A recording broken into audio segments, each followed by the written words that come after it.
Oy, Pilipinas! Hello sa inyo, ka-coffee. Yung mga Pilipino na nakikinig sa atin abroad o nasa Pilipinas man, nasaan man po kayong panig ng daigdig. Magandang araw po sa inyo. Yes, ka-coffee. Sige, palakpak muna tayo dyan. Malapit nang ma-disbar itong si Harry Roque. Naku, pugante pa rin ito, ka-coffee, hanggang ngayon. Di pa rin makita kung nasaan. Pero may report ang CIDG na pakalat-kalat daw yan. Palipat-lipat daw po ng posisyon itong si Harry Roque. Nung isang araw lang, namataan daw sa isang exclusive subdivision. Saan daw ba yan? Pero lumipat, hindi na abutan, ka-coffee. Anyway, darating din tayo sa punto na mahuhuli din niyang si Harry Roque. So ito na, ang pinakahihintay ng sambayan ng Pilipino, ang matanggalan ng lisensya itong si Harry Roque. Ma-disbar ito dahil sa pagpapakalat ng fake news, sa pagpapakalat ng kasinungalingan, ng hate speech laban kay Pangulong Bongbong Marcos sa First Family at sa gobyerno ng Pilipinas. Yehey! Ayan na! At kaibigan niya mismo, yun ang masakit dyan, ka-coffee. Kaibigan niya o dating kaibigan niya. Regardless, yung nagsampa sa kanya ng disbarment case, ayan, kilalang kilala niya yan, ka-coffee. PDP yan eh. Ayan o, yung tao na yan, ka-coffee, itong abogado na to, of course, kilalang kilala nyo. Yan po yung nagsampa ng kaso dyan sa Korte Suprema para ma-disbar na itong si Harry Roque na kasalukuyan po ay isang pugante. O sige, basa muna tayo, ka-coffee, mula sa Inquirer.net. Ito, humi-headline ito ha. At sumagot na rin po si Harry Roque. And para maging fair tayo, basahin natin yung kanyang response. Pero dito muna tayo, ka-coffee, sa balitang ito. Attorney Melvin Matibag. Oy, sounds familiar, ka-coffee? Yang pangalan na yan, Attorney Melvin Matibag. Files a complaint for disbarment. Uy, hala, susunod ba ito kay Attorney Larry Gadon? Nako po. Mawawala na yung attorney, XXXX na dito kay Roque. Magiging Harry Roque na lang yan. Paano siya kikita na yan? Dabagay, marami namang ipon yan, ka-coffee. Yung mama naman yan sa Pogo, di ba? Ay, nako, Pogo ba? Hindi pa pala napapatunayan. O siya, sige. Ito pong si Attorney Melvin Matibag files a complaint for disbarment against former presidential spokesperson Harry Roque regarding a malicious Facebook post linking President Ferdinand Marcos Jr. to the viral Polvoron issue. Yun! Bakit ngayon lang nilabas ito?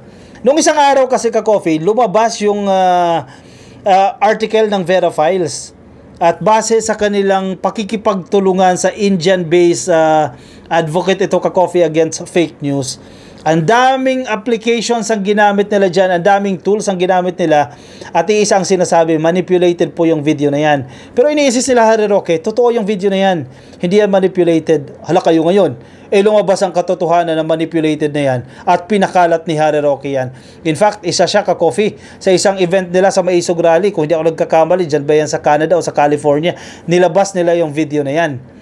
Hala kayo dyan, singilan time na ngayon. O yan ang dahilan kung bakit siya sinampahan ng disbarment case. In a statement, Roque called the complaint a desperate act of attention. Wow, sige, edi maganda yan, ka-coffee, maglaban kayo dyan sa korte at panindigan mo, di ba? Explain mo yung side mo. Ayan, let the Supreme Court decide. Ano ba talaga, dapat ka bang ma-disbar? O karapat-dapat ka pa bang maging abogado? Tayo, ka-coffee, we always respect the decision of the Supreme Court. Kataas-taas ang hukuman na yan. Ano man ang magiging decision yan, we have to follow. Dahil ang integrity naman ng Supreme Court, hindi naman questionable. Anyway, sige. He also accused the House Quad Committee of crushing him. Wow! Pinupulbos, tama ba yan? Tagalog natin. Pinupulbos daw siya nitong Quad Committee ng House of Representatives. Apat na ano yan apat na committee yan, iba't ibang committee na they work as one, ka-coffee. Sanib puwersa ito at nag-iimbestiga dito sa Pogo na yan at sa mga illegal drugs, sa Tukhang. Ayan, lumalabas ang pangalan ni Roque dyan. Oy, yan ang bintang niya. Kina-crush daw po siya. Dinudurog daw po siya nitong Quad Committee because of the Polvoron video. Yan naman pala kasi. Ikaw naman kasi, napakagaling mong abogado. Diba? International lawyer, decorated lawyer, professor ng UP. Pero, mabilis kang mabiktima ng fake news. Alam mo ng fake news, ipapakalat mo pa rin. Diba? O, dapat kang managot dyan. Nagkamali ka dyan and face the consequences. Ilan nyo lang to sa mga consequences ang pagkakatanggal ng iyong lisensya. Or else, pamamarisan ka na hindi dapat. Pinupulbos ako ng Quad Committee. Wow. Dahil sa pulveron video, ayon na rin mismo ito sa mga dating kasamahan ko sa kamera. Sabi niya, sabi ni Harry Roque. Hello? Sige, ayaw na tumigil ha. Bangag pa kayo ng bangag ha. Maisog rally pa kayo ng maisog rally ha. Weak leader pa si PBBM ha. O, sige, kung ano-ano pang bintang ninyo. Tingnan ninyo yung effect. Yung weak leader na sinasabi nyo, tahimik lang sa Malacanang. Kumikilos ba si PBBM? Hindi. Dead ba lang siya? Nanunood lang siya sa inyo. Pinapanood lang kayo. Sino ang kumikilos para sa presidente? Sino ang kumikilos para ipagtanggol ang presidente? Ang House of Representatives. Hala ka. O sige, bahala kayo dyan. Magpagalingan kayo dyan. Pero mukhang may mananagot dyan.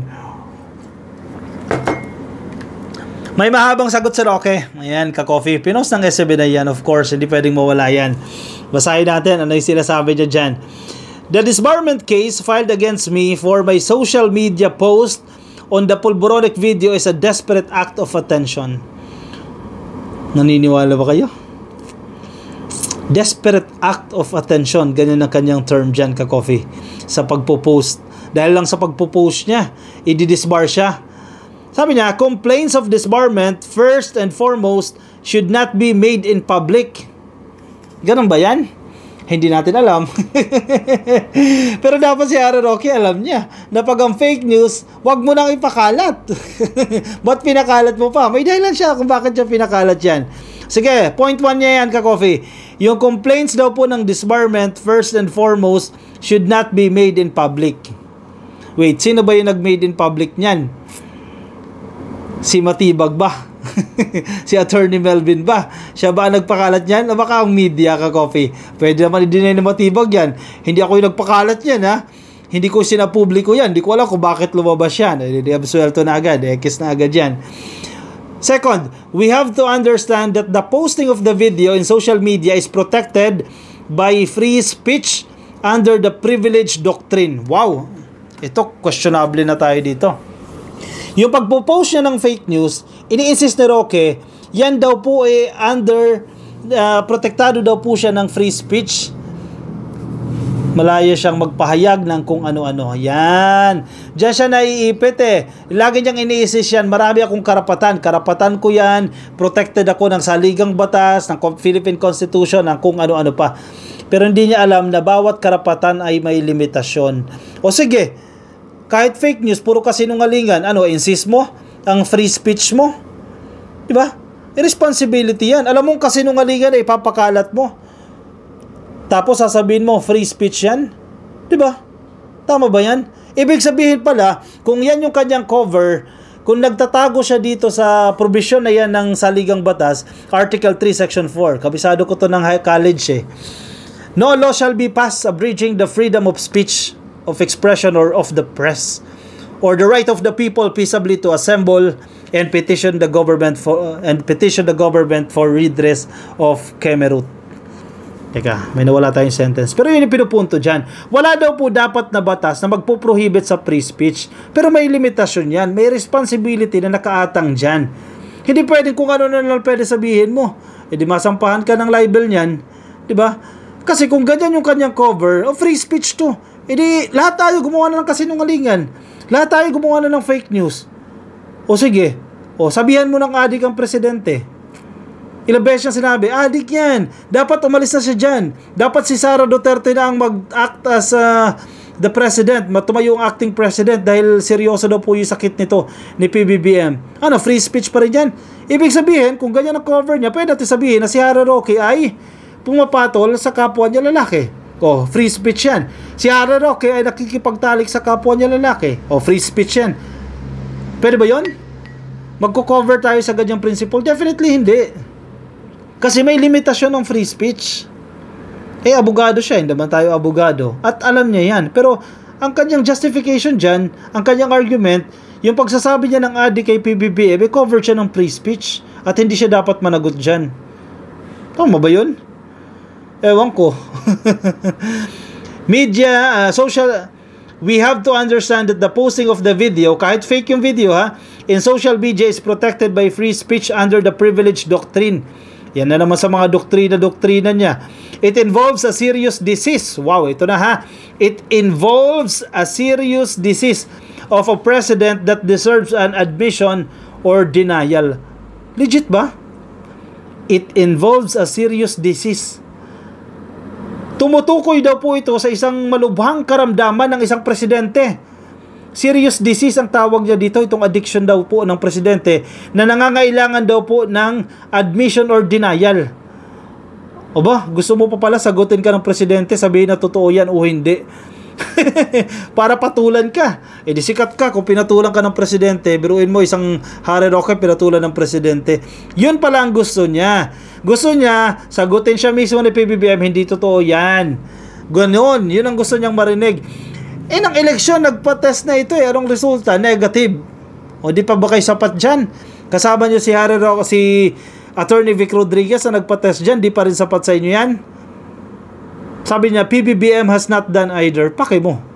Eh, nagpa-drug test na nga, oh, negative nga yung resulta eh. Naku naman, Harry Roque, corner ka na dito. Ito pa. Also, the Pulboronic video is a national security matter. Pinala kayong usapin.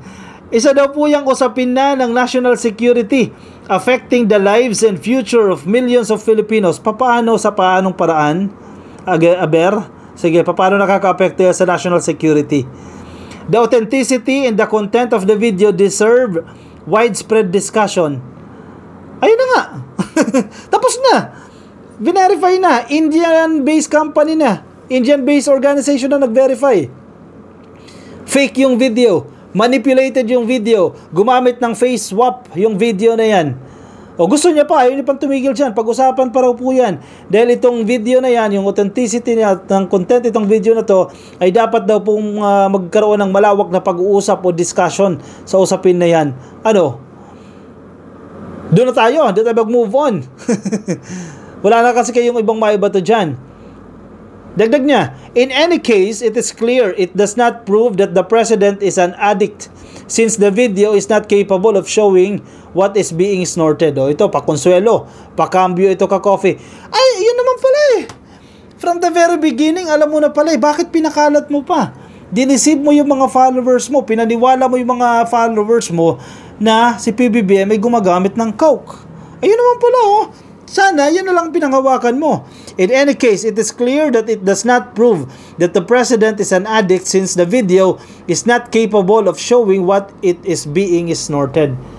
O, tumpak. O, yan na lang sana. Pero hindi, iba eh. Kasi iba yung motibo mo, ibagsak ang administrasyon eh, para umupo si Inday Sara Duterte. It's too late, Madam. Madam Chair, it's too late. Madilisbar ka na, Madam Chair. O, ito, sa lahat ng ito, isa lang ang sigurado, pinupulbos ako ng mga Quad Committee o ng Quad Committee dahil sa Pulveron video. Ayon na rin ito mismo sa dating kasamahan ko sa Kamara. At least alam niya. Consequence yan. Nagkamali ka eh. O sinadya mong magkamali eh. Ano yan, libre lang? Sorry ka. Di ba? Sabi mo, weak yung presidente. Pero may mga strong pala, malalakas pala na nasa gilid dyan na handa siyang protektahan at ipagtanggol. Ano siya ngayon?